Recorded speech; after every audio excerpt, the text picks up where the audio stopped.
What's up YouTube? It's Alex Combow here, owner, CEO, and graphic designer of Snowbat Apothecary. Today I want to give you guys the secret, that's right, it's a secret, so don't tell anyone, or tell everyone, I don't care. The secret to brainstorming like you're in the shower every single day. So without further ado, let's go ahead and get started. How many of you guys know that person that always says, I do my best brainstorming when I'm in the shower? How many of you guys are that person that says that? What I want to tell you guys first and foremost today is showering and brainstorming is not the best way to get your ideas out there. So with that first point, this title just became a clickbait title. So congratulations, you guys comment below. Let me know that I did it. I made a clickbait video. Thank you, thank you. I've been waiting so long for this moment. Thank you. Why is this? There are 3 reasons why this is. The first reason is it's too easy to daydream when you're in the shower. When you're in the shower, your mind is not set on one specific target usually. It can be, but it's usually not because you're doing other things at the same time. So it's easy to get sidetracked while you're there. And if you get sidetracked, then your ideas kind of become convoluted because you can't give it your 100% when you're thinking about it. And my second point is it's really easy to rush your idea when you're in the shower because you're on maybe a 30 minute time limit when you're in the shower, and because you're constantly getting distracted, you really just want to get this idea out as best as you can, so you rush it and you come up with this idea that is not whole, it's not full. You come up with the outline of the idea but no filling inside of it, no stuffing to make it great. And the third point for this is you don't screen your ideas when you're in the shower. When you get out of the shower, you automatically think this is the best idea in the world because I thought of it in the 15 minutes that I was in there. So because you think this, you automatically get into the implementation process without actually screening it or doing anything to make sure that it's a good idea. So you get a little hasty and you take impulsive actions that don't need to be taken. So what I want to offer you guys is a way to mimic this process, but one up it, make it even better than what it is. And there are 4 ways that you can do this. Number 1 is you need to limit distractions, and this can be done in a number of different ways. You can limit the sounds around you, make sure that you're not having too much sound feedback going on around you to distract you and cause your mind to go on a different mind trail and think about something else. Number 2 is you can create kind of an area of your room that's your space that's empty. There's nothing there, that you kind of just sit in and you think about your process. And when you do this, you carry a notebook with you where maybe you can doodle if you want to doodle. And while you're doodling, you're not being distracted. You're doodling based on the concept that you're thinking of. No matter what you're doing, you want it to be kind of focused on what you're trying to do. When you're in the shower, you're doing something different than what you're trying to do. If you are the type of person that brainstorms when you drive, you're also kind of focused on driving. So if something comes up, like somebody cuts you off, then all of a sudden your idea loses its original momentum, the original weight that you are going to give it to carry. The second point to go along with this process is to write down everything that you can think of.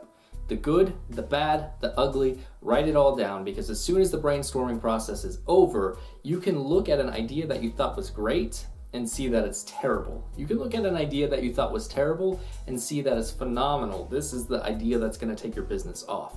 So you wanna write it all down. When it comes to logo designing, this is a very important aspect of logo designing. You wanna take a certain amount of time that you block out, that all you do is you just get these ideas out there. You don't really give them any sort of weight, but you just put them down on paper, and then you can look at them all afterwards and say, that is the best idea that I had. And even if you get to the point where you think this is the best possible idea that I can come up with, you keep going and you keep writing the ideas down, you keep brainstorming them up, because you could be wrong and that idea that you think is the greatest could be completely shadowed by an idea that is 100 times better than that idea. So keep going, keep writing them down, set a certain amount of time and stick to that certain amount of time. And this is a great way to get the process started and get kind of an outline of ideas that you want to get going, kind of made. The third point to this concept is to play the devil's advocate with yourself. When you come up with the idea that you think is the best idea, think about all the ways that it could possibly go wrong. Be a negative person to this idea. Well, you came up with the idea of opening a business. That's great. You came up with the idea of opening a restaurant in particular. Why a restaurant? You know, a restaurant could get shut down by the health department if you just made one little mistake with your food. You know, a restaurant might not generate the most revenue of any business. A restaurant would not have a social media presence that is extremely powerful, or it would be harder to obtain that social media presence if that's what you're looking for. See, you want to constantly be thinking of different negative concepts so that you don't become completely whitewashed, blinded by the light that this idea is the most powerful idea that you could ever come up with. My fourth point is screen your product with people that are extremely knowledgeable of your industry, maybe industry leaders, mentors, or people that you look up to in the business, and screen your idea with people that don't know anything about the business aspect of what you're doing. Maybe consumers, family, friends, people that don't really know anything about what's going on, because this offers the yin-yang perspective. You have the positive side, the side of people that think they know the best about the industry, maybe they do know the best about the industry, and then you have the side of people that don't know anything about it. They just know that your idea either looks good or looks bad. And see, this kind of creates a balance. As a Libra, I'm a scale, so that means that when it comes to this idea, I want to weigh things out. I want to make sure that there's a balance between the two different perspectives and that it's coming along well for both sides of both different types of people. Okay, so let's talk about group brainstorming a little bit, because group brainstorming can sometimes be beneficial and sometimes it can actually be detrimental. So let's talk about the benefits of group brainstorming and the disadvantages of group brainstorming. So let's start with the advantages. Number one, group apologists rock. You want to find people that are going to take your idea and dismantle it. They're going to destroy it. They're going to come up with all these negative things and throw them at you. They're going to be the devil's advocate for you. You want to find these people because they're going to tell you different ideas about how it could go wrong that you didn't even think about before. These people are powerful people. These are the people that you want to have along in your process. Where I come from is a culture of incident management. That's kind of what I work with at my job. So in incident management, this is an important person that people try to keep along with them, because incident management is people's lives at stake. So they want to have someone that can think of what can possibly go wrong, and that's basically their job. You want to have someone in your meetings that is their job, is to think about what could go wrong. And this sounds terrible because it sounds like you're just going to have a negative Nelly in your meeting, but that's not at all what you're trying to accomplish. You're trying to make sure that you have all of your grounds covered and that the negatives of this idea are better than the negatives of this idea. Another benefit to this is you can get different ideas across the board, or different people that build upon your idea in a completely different way than you thought about building on it before.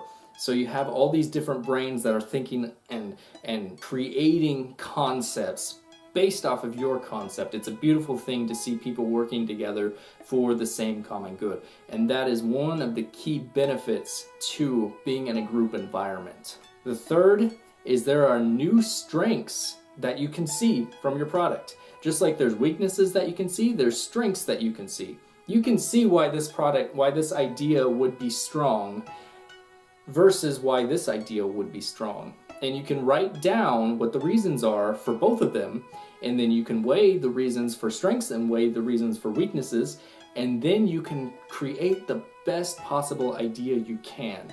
Creating great ideas is kind of why bigger companies stay in business, or why startup companies will take off. Because when they have that group of people that are willing to sit down in a room and come up with a great idea and have really unadulterated conversations with themselves, that is when you have the pure strength of entrepreneurship. So now let's talk about the reasons why you don't want to have a group brainstorming session. Reason number one is everyone thinks that their idea is the greatest idea. And this can result in tons of competition, which means that people aren't going to want to go off onto the trail to benefit somebody else's idea, because that means that somebody else may have their idea above yours. When in reality, you want to all work together. But this is all too easy to happen, especially if people are working based off of compensation, or this maybe creating a good idea generates their raise that they get at the end of the year, or whatever it may be. If you're creating a competitive atmosphere, then group brainstorming may not be the best idea. The second problem with group brainstorming is hive mind and group think. Hive mind means that everybody thinks the same, and group think means that everybody thinks that their business is the best business, so no matter what idea they come up with, it's going to work. If you are in a powerful group of executives that know that their business is strong and that it can't be shaken, or they think that it can't be shaken, groupthink is a huge disaster that you need to be worried about. Because if you think your business is the greatest, then you come out with this idea that maybe it is detrimental to your clients, and now your clients don't want to do business with you anymore because it seems like they don't care about you, because you think that your business is the greatest, so no matter who does business with you, you're going to be fine. This is something that you have to worry about, because groupthink can cause all sorts of fatal errors for businesses. The third reason why you may not want to do group brainstorming is it can be a huge time suck for a huge group of your senior executive personnel. So that means that basically somebody can make a joke, another person can make a joke, and then somebody else can make a joke, and then it starts talking about people's lives, and then you can become derailed for an hour over one little joke, and you lose track of your initial mission. So you're getting derailed in a way that's going to cost your company money, because you have this huge group of people that aren't really doing anything. And the fourth point to go along with this is lengthiness means acceptance. If you're starting to take a while to come up with a great idea or to pick an idea, that means that you may choose the most okayest idea of the bunch on accident because you don't weigh the pros and the cons correctly. So make sure that you take your time, you take breaks along the way, and you understand and accept the fact that it could take a while. Here's some questions for you guys. Is the shower the prime time for you guys to come up with your brainstorming ideas? And if it is, then why? Do you prefer to brainstorm in a group or alone? Are there different scenarios where you prefer to be in a group versus alone? Comment below and let me know what those scenarios are. And comment below the first question too, the answer to that one. And let me know what your overall brainstorming process is, because this could help other executives out, and it could even help me out. So with that being said, thank you guys for watching. Please comment below. Please answer any of the questions I have. Please hit that like button, that subscribe button. Join the notification squad. I've got much more awesome content coming out. So thank you guys for watching. Bye.